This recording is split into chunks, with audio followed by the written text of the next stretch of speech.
Quando a gente fala 3 palavras, respeito, cuidado e amor, o que vem na sua mente, o que vem no seu coração?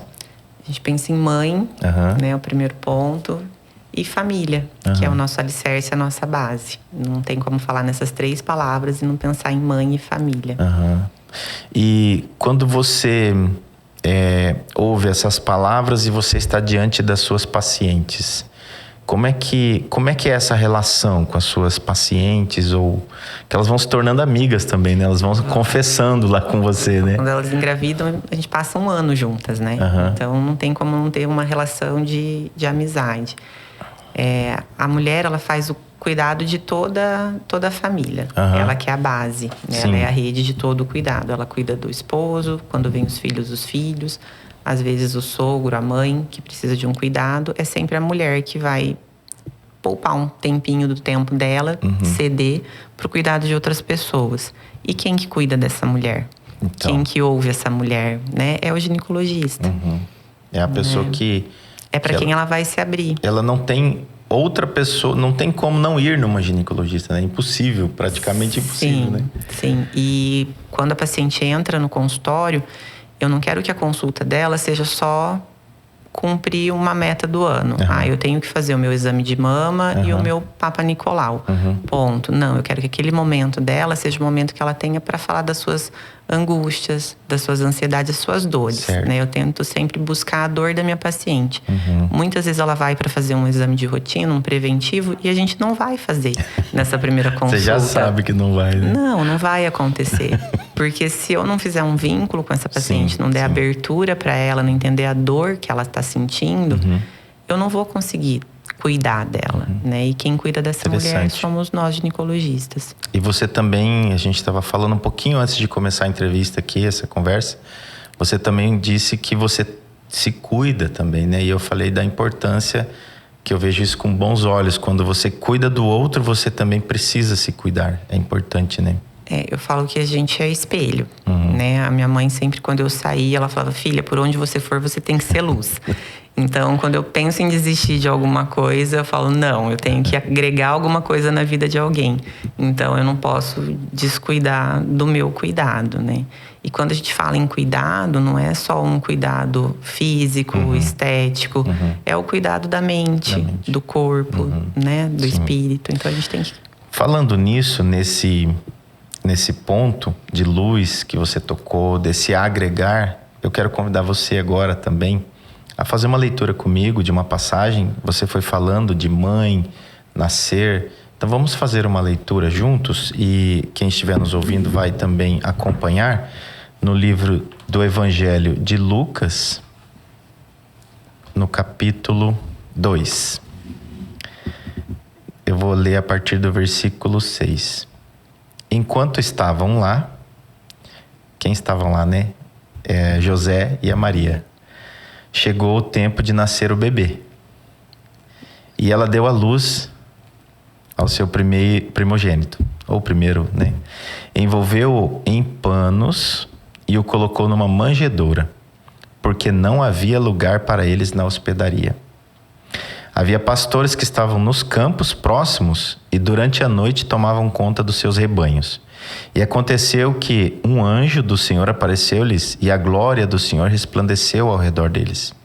Ficaram aterrorizados, mas o anjo lhes disse: não tenha medo.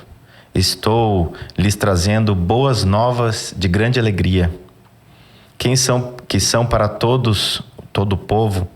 Hoje na cidade de Davi lhes nasceu Salvador, que é Cristo, o Senhor. Isto lhes servirá de sinal.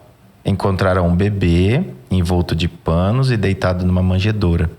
De repente, uma grande multidão do exército celestial apareceu com um anjo, louvando a Deus e dizendo: glória a Deus nas alturas e paz na terra aos homens, aos quais ele concede o seu favor.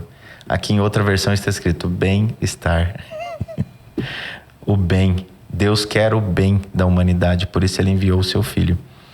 Quando os anjos o deixaram e foram para os céus, os pastores disseram uns aos outros: vamos a Belém e vejamos isso que aconteceu e que o Senhor nos deu a conhecer. Então correram para lá, encontraram Maria e José e o o bebê deitado na manjedoura. Até me emociona um pouquinho, porque você tem lidado muito com a questão da medicina da saúde humanizada, né? Inclusive partos humanizados também. Também. E aqui é um exemplo, né, de um parto humanizado, né? Hoje, com toda a estrutura que temos, com tudo que nós temos, ainda tem mulheres que têm crianças por aí em situações difíceis, né? Aqui nasce essa criança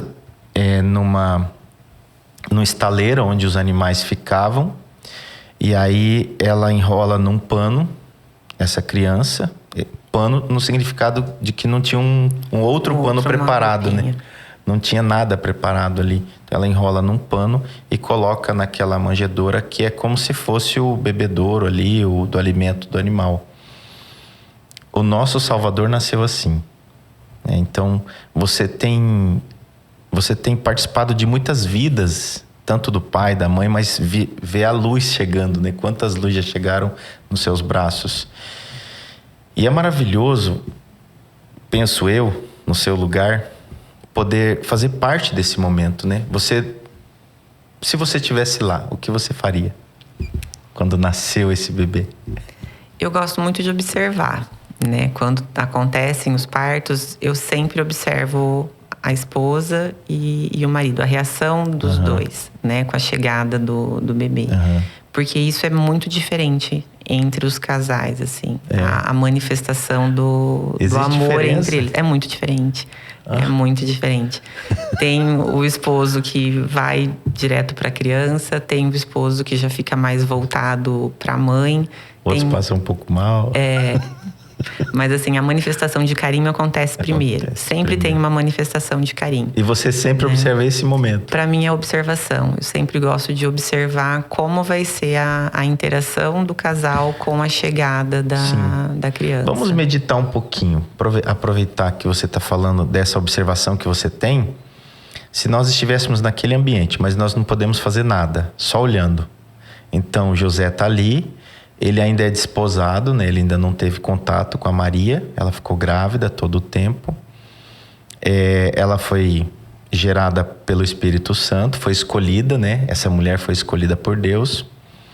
É claro que tinha muitas conversas, provavelmente, uma menina, uma moça, né? Grávida, né? E ele ali do lado dela, não consegui nem levar ela para um lugar adequado. Ele não teve condições, não porque ele não tinha dinheiro, é porque ele não tinha espaço naquele local, porque estava tendo a contagem popular, recenseamento, né, que tinha. Então eles tiveram que descer, aí muitas pessoas chegaram na cidade, por isso que lotou a cidade. Então, nesse momento aí que José está ali do lado, olhando a mulher, ela, né, vamos olhar pelo ponto de vista dela, nasce uma criança, porque até então ela sentiu dores de parto, nasceu uma criança. Ela sabia que era Jesus, mas mesmo assim ela é humana, a mente dela está funcionando, nasceu uma criança. O que eu faço, né? Que eu faço? Como vai ser a partir de agora? Tá aqui do meu lado um homem que não teve contato comigo. Que eu não tenho tanta intimidade. Exatamente. E um certo constrangimento, não tem onde pôr o neném. Ela enrola num pano. Olha só quanto... E ele... Eu preciso cuidar, mas eu não sei, eu toco, não toco, né? Olha que situação ali, né? Eu falo para os casais, né? Vocês aprenderam a viver a dois quando vocês se casaram. E agora, depois de 48 horas no hospital, chegando em casa, vão ter que aprender a viver a três. Não vai ser mais a mesma rotina. Vai ser uma nova rotina que vocês vão desenvolver juntos. Sim.